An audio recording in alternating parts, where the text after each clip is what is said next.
Hello, and welcome back. Today we're going to be looking at the spreadsheets that I've been using for these deck analysis. Um, I know I said that I was going to do the Ishin deck, but I'm going to hold off on that until a little bit later. There's a couple more cards that I want to add into it. But we're going to go into the spreadsheets and how to use them, and I want to provide them to you guys. The links are going to be down in the description. I'll show you how to access them and use them and what all of the numbers and data entry means and why it's valuable to do so.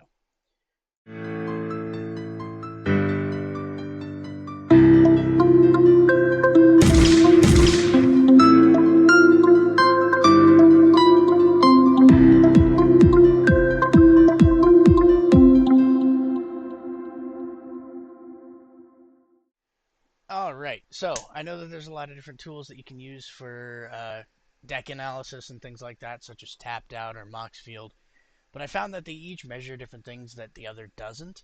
And so I decided that I was sick of importing deck lists back and forth. So I decided to create a spreadsheet that kind of is all in one, calculates everything that you really need to track or need to know.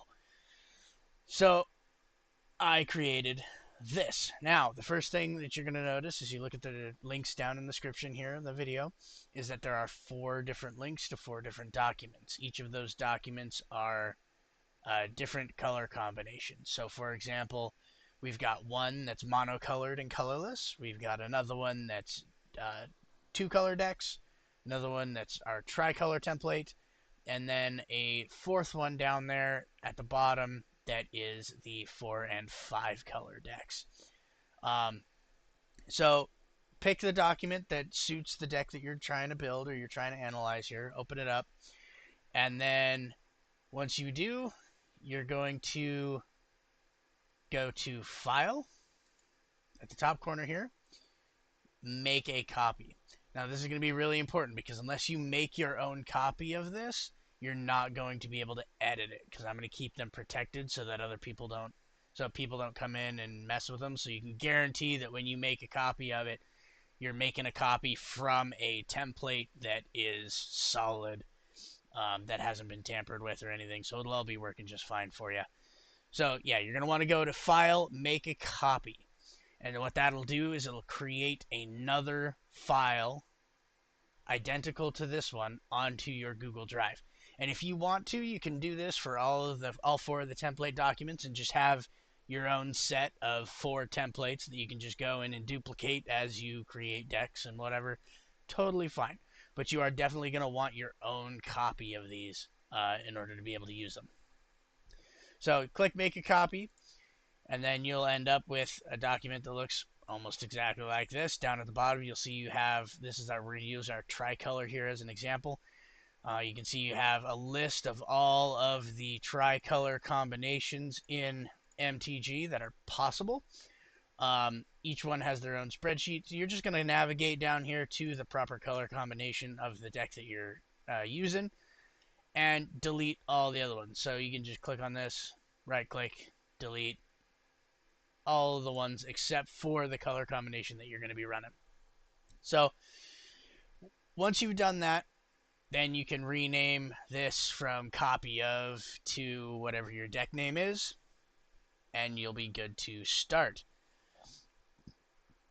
So I'm going to go ahead and use the Dogmeat Fallout Precon deck as an example. I haven't covered that deck in the series yet, but that is going to be the next precon that I cover. And after the Dogmeat precon, then I'll jump into Ishin because there are a couple of cards from the Dogmeat deck that I want to pull and include in that Ishin deck.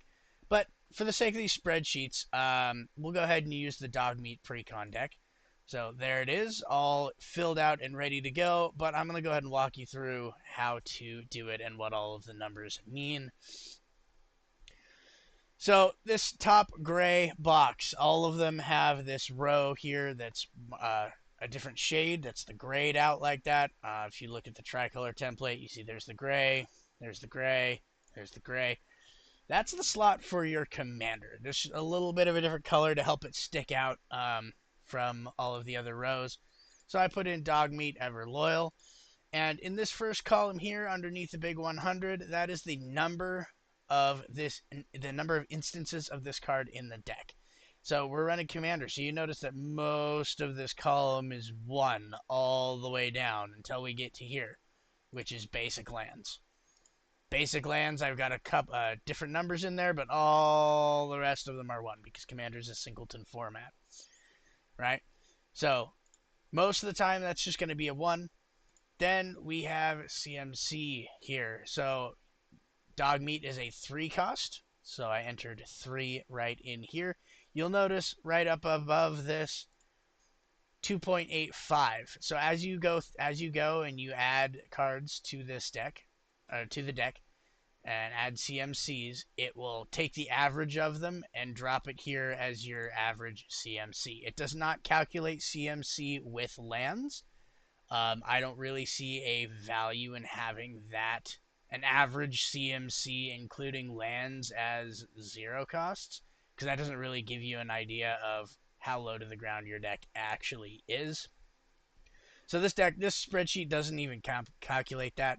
This is just the CMC of cards that actually have a mana cost. If a non-land card has a mana cost of 0, then you would enter 0 here, and you wouldn't just leave it blank. You have to enter 0 for it to factor in.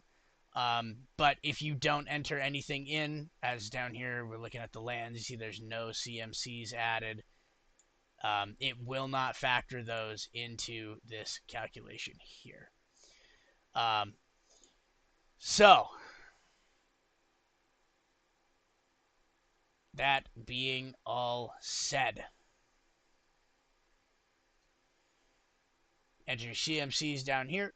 They'll all average, give you your total deck CMC there. The next thing is legendaries. So there's this whole column here for legendaries. If you enter a legendary card, you can hit the checkbox right there, and it'll total up the number of legendary cards you have in your deck. This can be useful for things like if you're running a deck that specializes in legendary creatures.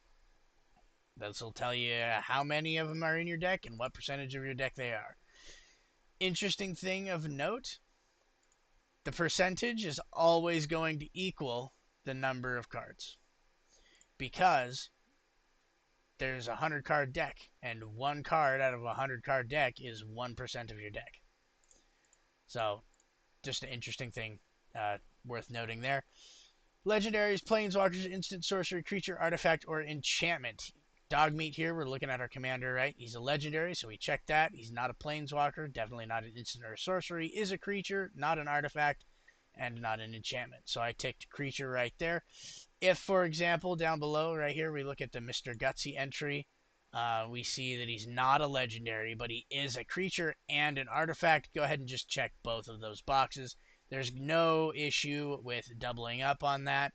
And this can be useful for things like when you're looking at cards that say artifacts you control gain this. Well, okay, how much of my deck is actually an artifact, whether it's creature or not? And so you can just kind of use that to gain some insight in that regard. Now, this section here is only for lands. And so Dogmeat is a non-land, so we're not even going to bother checking anything in there. And we're going to skip right over to this next section over here. Now, Dogmeat is our commander, which means he has all 3 of our colors. So check, check, check. Notice this is an instance of the color. This isn't devotion tracker. This is just, is it green? Is it white? Is it red? So you can look up and you can say 18 of our cards identify at least in part as green, 21 at least in part as white, 20 at least in part as red. Right? So a multicolored card like Dogmeat here would identify as green, white, and red. So that's very useful for kind of looking at the averages there. Then over here we have color ratio. Color ratio is where you get more specific into the devotion. And so if you look at Dogmeat costs green, white, red to cast. And so green 1, white 1, red 1, no colorless. Something that is worth noting, you should never have to enter anything in this colorless column, because when you enter in your CMC, your total CMC over here, it will subtract green minus white minus red from that number, and then the remainder will be put over here. So like if, for example, let's say that I switch dog meat's entry from being green, white, red to being just green, white, I can get rid of that, make it 0, and you see that it'll automatically add a colorless over here. And so that's just really simple. You really only need to track your devotion to each individual color in that card's casting cost, and you can just ignore the colorless because it'll just automatically calculate on its own, which can be really helpful. So moving on from that, we get to the kind of the declaration section. So all of the spreadsheets have ramp, draw, control, protection, and utility. So ramp cards are going to be designed to build up your mana base to allow you to cast your higher costs faster, and start activating some of your activated abilities. All ramp means is it just increases the amount of mana that you have. That is essential in all decks that you're going to want to build. If you have a much lower to the ground deck, you're not going to need so much ramp. That's valid. But for the most part, all decks are going to want to have at least some. Probably like quintessential Soul Ring at the very least. But you know what I'm saying. So ramp is very, very important to all decks. Card draw, same exact thing. Cards that increase the number of cards in your hand. Gives you options. If you play your hand out, for the most part, that's not going to be a good thing. Now, there are decks that function around or by playing out your whole hand and not having any cards in your hand. But for the most part, you're going to want card draw in there. Control are cards that allow you to control your opponent's board state. We're talking targeted removal. We're talking board wipes. We're talking force tap. We're talking target creature can't attack. Target creature can't have abilities. All of that stuff. Anything that prevents your opponent from doing things that they want to do. Counter spells. Destroy target creature. Anyway, all of that stuff falls under control. And that's really important because it allows you to respond to what your opponent is doing. If your opponent finds themselves in a board state that you find disagreeable or that is causing you problems, your control cards are what you would use to fix that problem. Protection is kind of the opposite of control, where it's preventative, and it protects your own board state. So things like indestructible, things like Swiftfoot Boots, Lightning Greaves, things that you can play that will protect other things on your board state. A card that just has indestructible, I wouldn't necessarily put it on under protection, but a card that gives things you control indestructible, like Avacyn, that would fall under protection. Equipments that give hexproof or indestructible, or auras or other creatures that do things like that, all of that would fall under protection. And it's very important that you have some protection in your deck, because otherwise, if you fight and face in a primary control deck, you're not going to be able to stand up against that. And then utility is just kind of a miscellaneous category for things that don't fall into the next couple of categories that I'm going to go into, or the ones that I've previously gone into. It's kind of a catch-all for this card synergizes with what this deck's purpose is, but it doesn't fall directly into one of the main categories that we're running here, which are these blank columns here. So every deck is going to do something differently. I couldn't create a column in this Sultai sheet that would cover all of the different themes that a Sultai deck could do, because there are just so many of them, and that would be ridiculous. So instead, I left these blank tabs here. Now let's go ahead and look at the Mothball. That's the rebuild of the Mothman precon that I made. And let's look at some of these other columns here. You see ramp, draw, control, protection, miscellaneous, utility. Now this is a slightly older version of the spreadsheet, but it doesn't really matter. The newer one is better. But then you look at here. So this Mothman deck specializes in 1/1 counters, instances of mill, not just rad counters, but it does do rad counters. Mill utilities, so like a card that whenever you put a card into your graveyard of a certain type, then trigger all of these other abilities. Um, and a little bit of proliferate. Now, I don't really need a proliferate column because it turned out there were only 3 instances of proliferate, so I probably could have just called the proliferate under my miscellaneous utility there. And probably could have included rads under mill, but I separated them out. You guys can do whatever you want with them. I would recommend only having like 4 or 5 tops of these subcategories here. Because the more you have, the less focused your deck will be. So if you look, right, we got miscellaneous utility, we got 19, 21 1/1 counter cards, 22 mill cards, 20 mill utility cards, right? And so the higher these numbers are, the more likely you're going to be to draw into more of them. And so the higher these numbers are, those are the big things that your deck is going to specialize in, the big concentration ones. But if you have a whole bunch of columns, a whole bunch of different things that your deck can do, and you've only got like 10 of each of them, then your deck is going to do a whole bunch of things, not necessarily in synergy with itself, and you're going to not be able to reliably draw into an instance of that card in any given game. Now, it's possible, but it's not very likely. And so the thing to keep in mind is that there's an exception to every rule. That Magic is the game of there is an exception to every rule. And because Magic is the game that follows that, everything that I'm telling you, somebody could be like, oh yeah, but I built this deck that does this. And I'm like, okay, great. And that deck could very well wipe the floor with one of my decks. Absolutely. I'm just kind of coming from a place of generalization. And most of the time, decks that do that are built by people with a lot of deck building experience. And so this is kind of just a general overview, non-specialty. In general, this is the case that you would want to follow.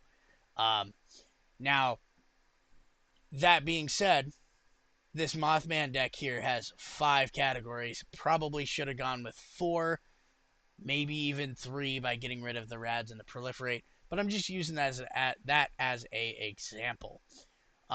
So that's the next thing that you would want to do here in our dog meat deck. Is I kind of flipped through the deck and looked at the commander, and I saw, okay, so this deck is primarily going to buff other creatures that I have, bring auras and equipments back from the graveyard, and create junk tokens. And so I created those columns, and then I looked at dog meat, and I saw that dog meat functions as returning things from the graveyard, and it creates junk tokens. Checkbox, checkbox, boom, there it is. Dog meat is added to the spreadsheet. And so then I went and I did the next creature, which is 3 dog, Galaxy News DJ, right? There we go. We got one of them in the deck. He's a 3 cost. Add him to the CMC there. He's legendary. He's a creature. He's nothing else. He's white-red. Costs 1/1 colorless. And he functions as utility because all that he does is he allows you to sacrifice an aura that's on him, and then you place that aura on all of the other creatures that you control that could receive that aura. So that's basically how to add things in here. We'll do a quick, very quick montage. You can watch me actually fill out some of the spreadsheets just so you kind of get a more of an efficient idea of how I did it, and then I will go into more details on what these numbers mean and how we can use them to help us polish up our decks.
All right, so when we're doing lands, we do things quite a bit differently.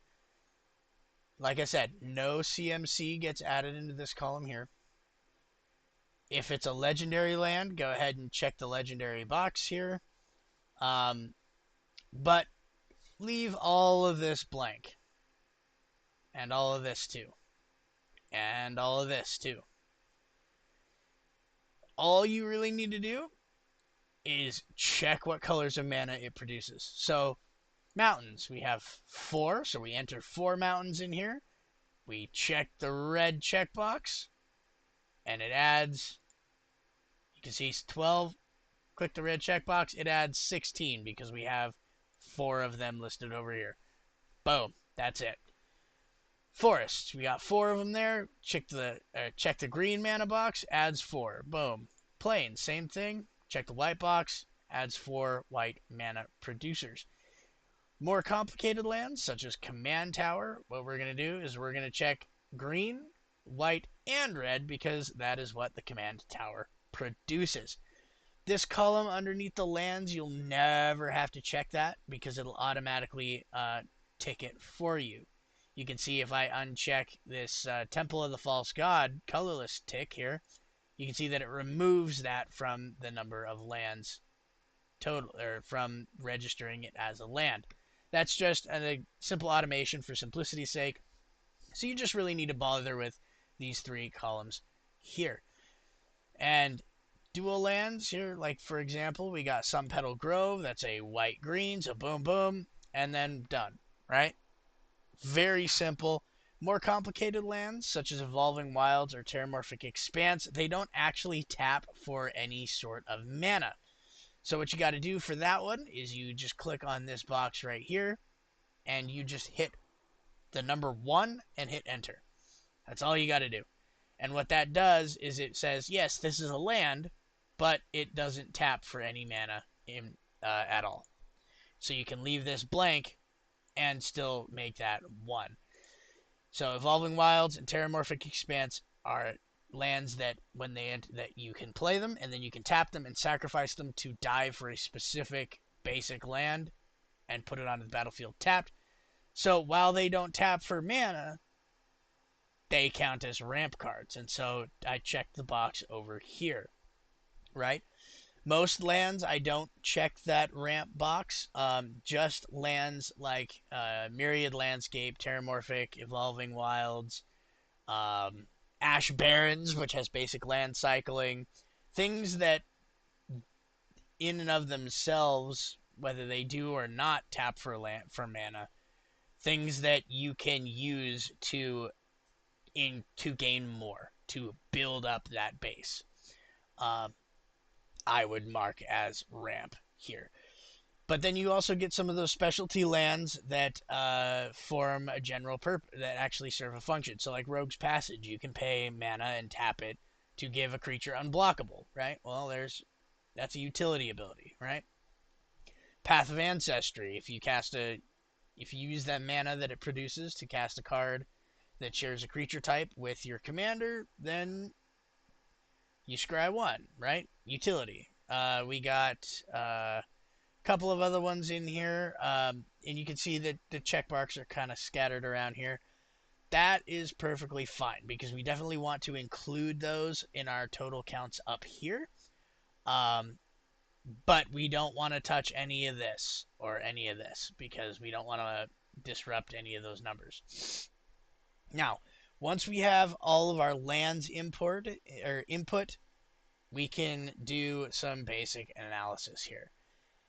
The most important thing, one of the most important things that I like to look at here is the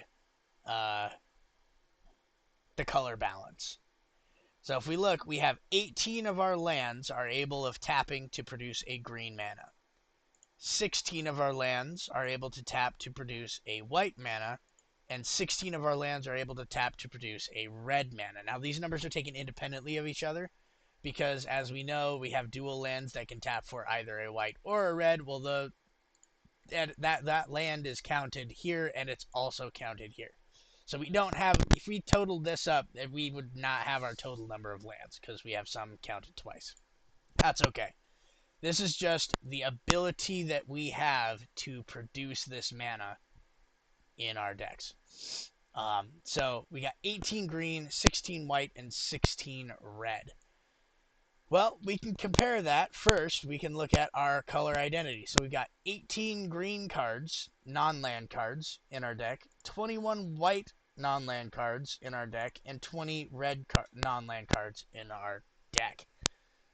Now, if we compare that back to this, white has the most instances, or we have the most white identity cards, followed by red, followed by green. Well, as far as our lands goes, we have the most green mana, followed by white and red, both tied together. So that's a pretty good indicator that we're going to want to switch up our land balance here, because we aren't going to need as much green mana. We're not going to need more green mana than we're going to need white mana. We're going to need our white mana more. And as this deck sits, I could easily see us being in a situation where, as we're playing our hand out, we end up having a bunch of white cards in our hand, but we're still trying to draw into a white producing mana land so that we can play them. And so to iron that out, to me, we're going to play around with this land count here. But the real numbers that you would want to compare that to would be this color ratio. So this is your deck's total devotion to these various colors. So we have 19 green, 24 white, and 20 red. So with this, white is our foremost.